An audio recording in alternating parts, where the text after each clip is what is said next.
What's going on, everybody? Welcome to another episode of Chicken Bucket Boys. I'm your host, Brian DeGennaro. On the other side of the screen for me is my buddy, Paraskevas Xenophontos. How you doing, Para? I'm good, man. It's actually Memorial Day weekend. Yeah. Final night of the Memorial Day weekend. But after 2 weeks of our hiatus, the boys are back. Happy to be here. Yeah, absolutely, man. It's like happy holidays, everyone.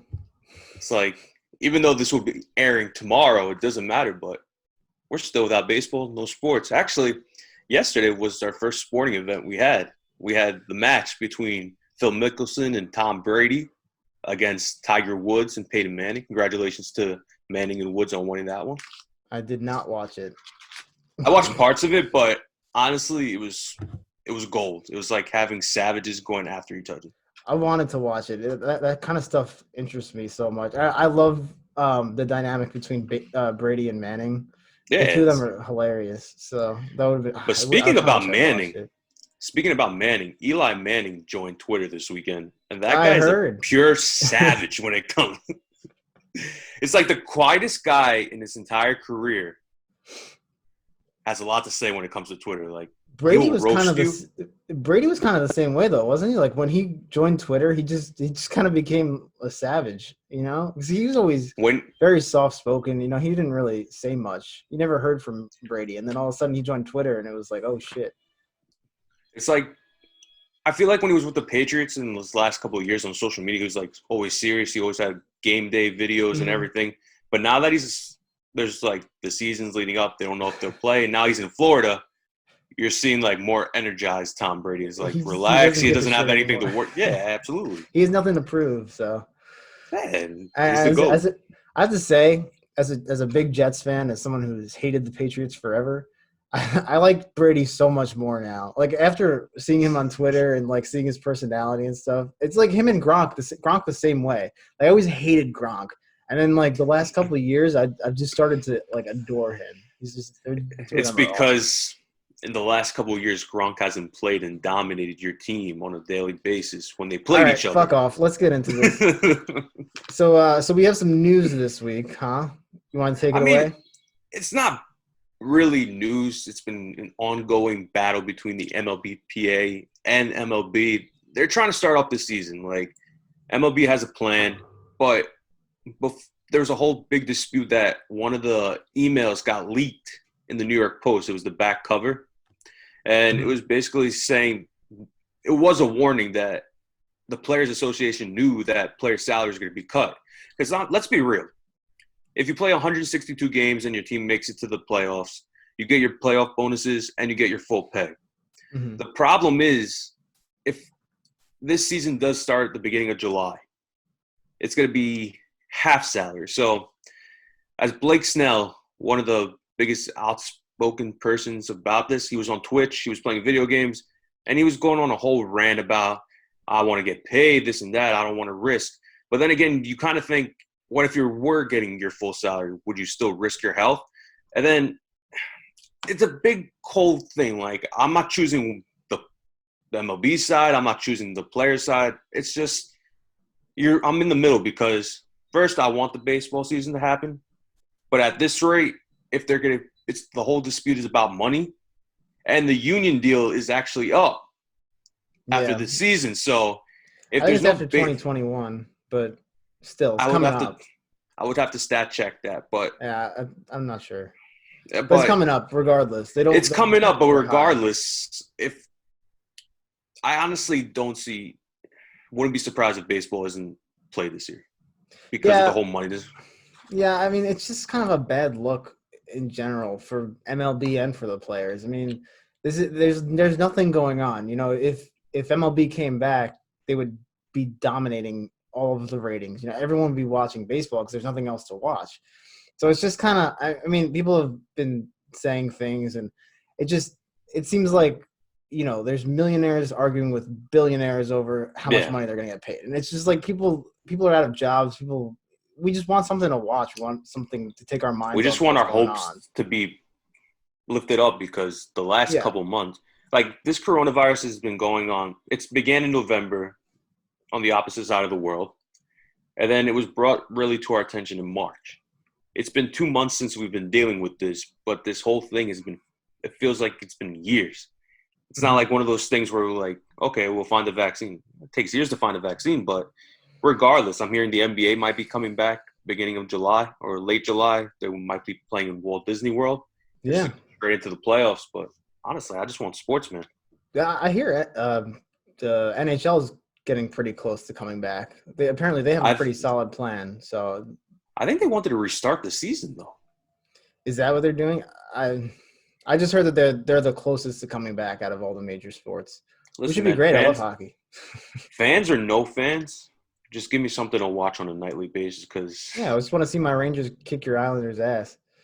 Hey, man, we were behind each other in the playoff race. The Rangers had a solid run in that last couple of weeks of the season if it didn't get delayed. But honestly, things are starting to come together. Yeah, it's just anyway, back to baseball. So back to baseball. That's what's going on. That's what's going on. I mean, we think that there's a pretty good chance that we're going to get some kind of baseball somewhat soon. I know originally the plan was to aim for around July 4th, and that seems like that's still the plan.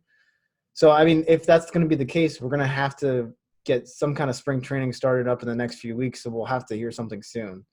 So, everyone keep your fingers crossed, and we'll see what goes on. Hopefully we get baseball. Yeah. All right, Parrot, you ready for a new segment that we're going to try out?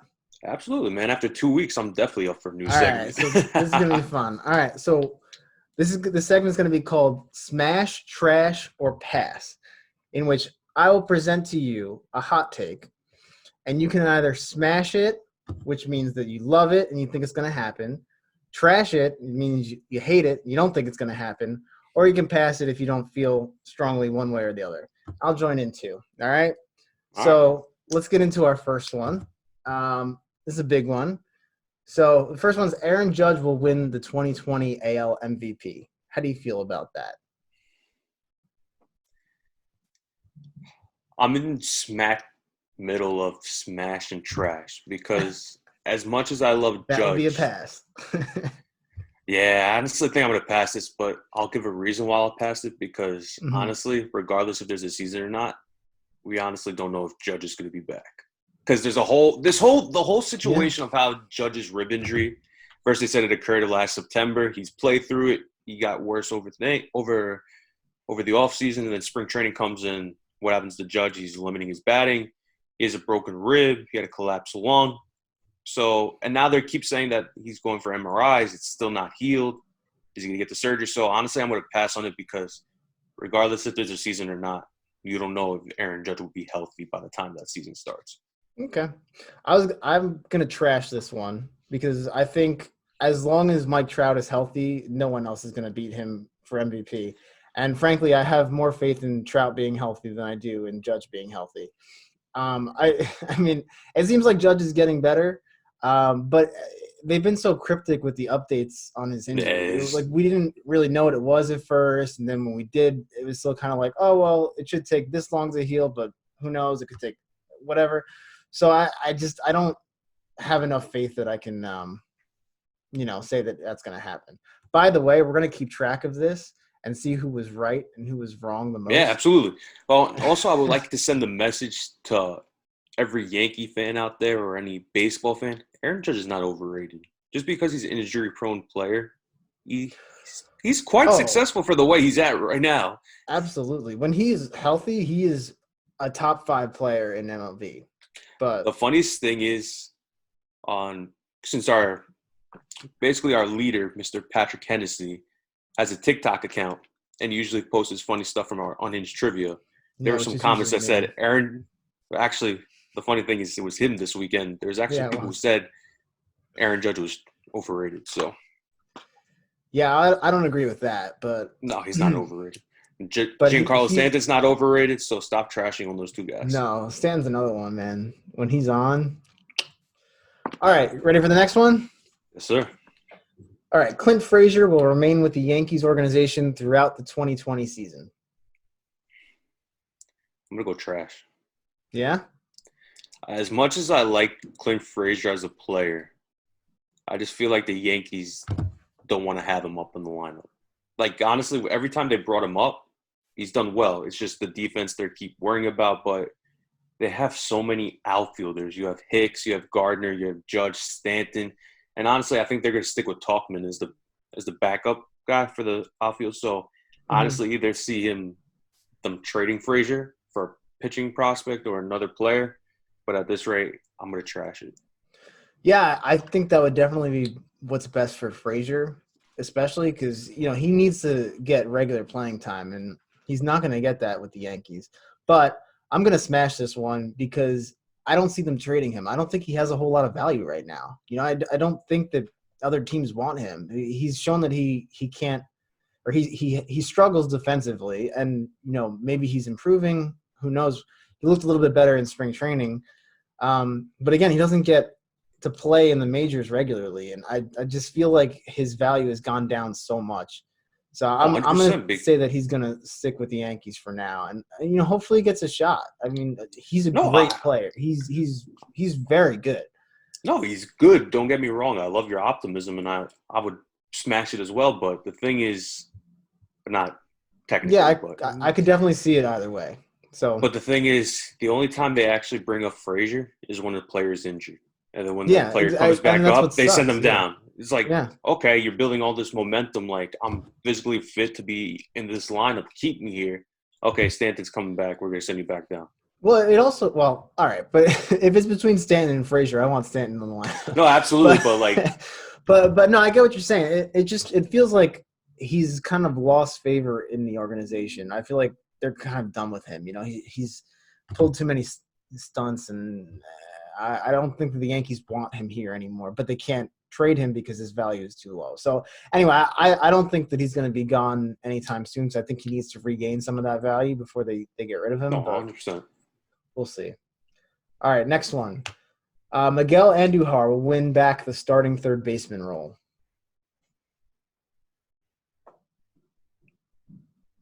I'm gonna trash this one. Yeah, okay, let's hear it.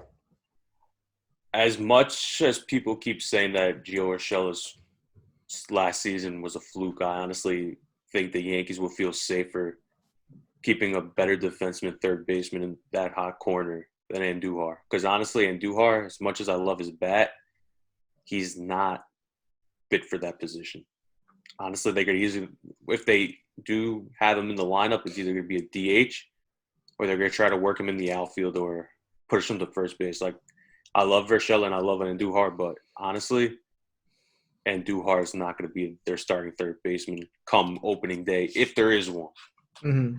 Yeah, So that's my definitely stance not on that. opening day, but I was thinking more towards as the season progresses. But yeah, I'm kind of in the same boat as you on this one. I think that Andujar has really shown that he's a liability defensively. And while I don't think that Gio Urshela is as good as everyone thinks that he is, I don't see him hitting, 320 or so his entire career. But if he could hit 270 and be as good defensively as he was last year, I'd be happy with that. And 270, 280.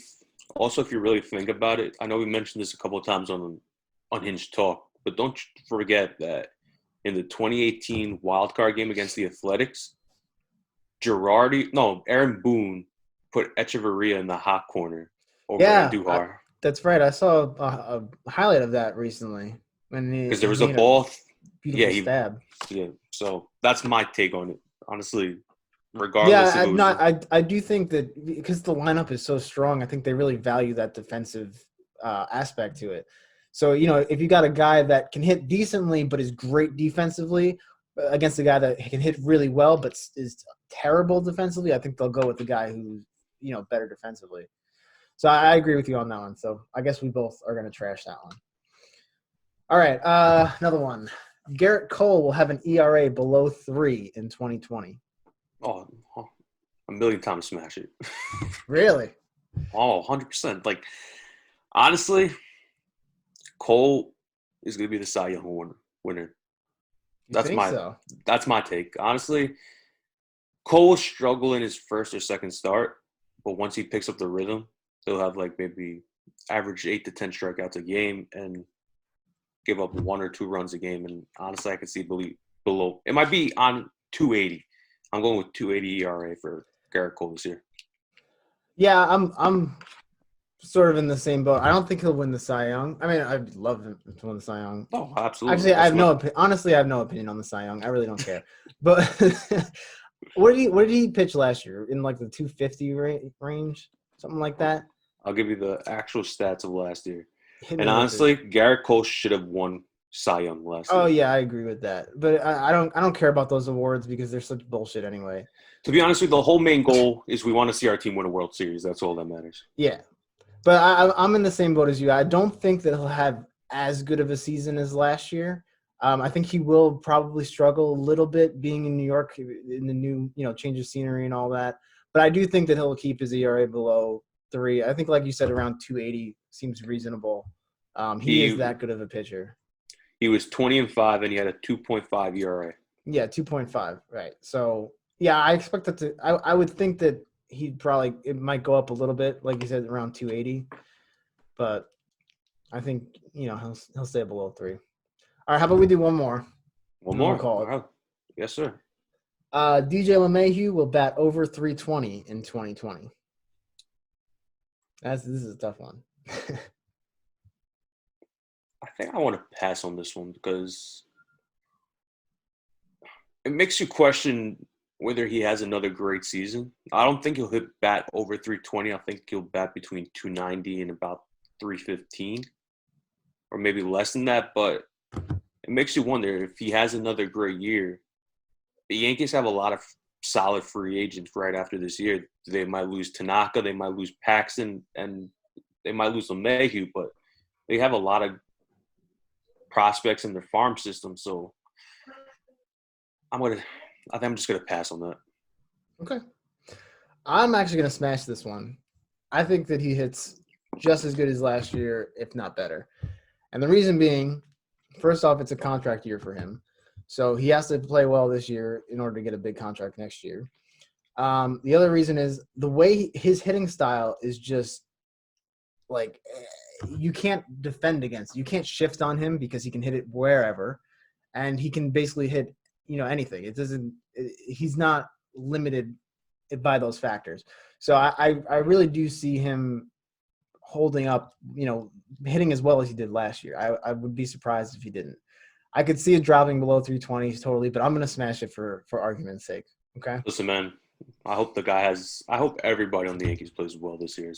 Yeah, maybe it's a little optimistic on my part, but Hey, man, we don't even know if we're going to have a season yet. So that's true.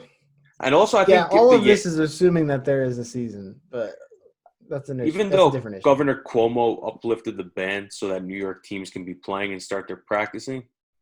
Yeah, I saw that, but they're gonna do spring training in Tampa anyway. So that's. I honestly can see them playing in Tampa for this year. I don't see them coming back to New York. Really? Yeah, I don't think they'll have a choice. I think that MLB is going to say they're either going to say everyone plays in their home park, or they're going to say everyone plays in Florida or Arizona. I don't think you're going to have the choice to play one or the other. Yeah, absolutely. So it would be interesting how it plays out. Like, honestly, I hope the MLBPA and MLB come together, finally come to an agreement, give the fans what they want. Obviously, health is a big factor in this, but money is a big factor to them as well. So, for sure, for the sake of humanity, just give us what we want. All right, guys, that about does it for this week's Chicken Bucket Boys podcast. So thank you for joining us, and a shout out to Unhinged Media and PX Media for powering us through. We will see you guys next week. So everybody take care, stay safe, and have a good one. Go on, guys.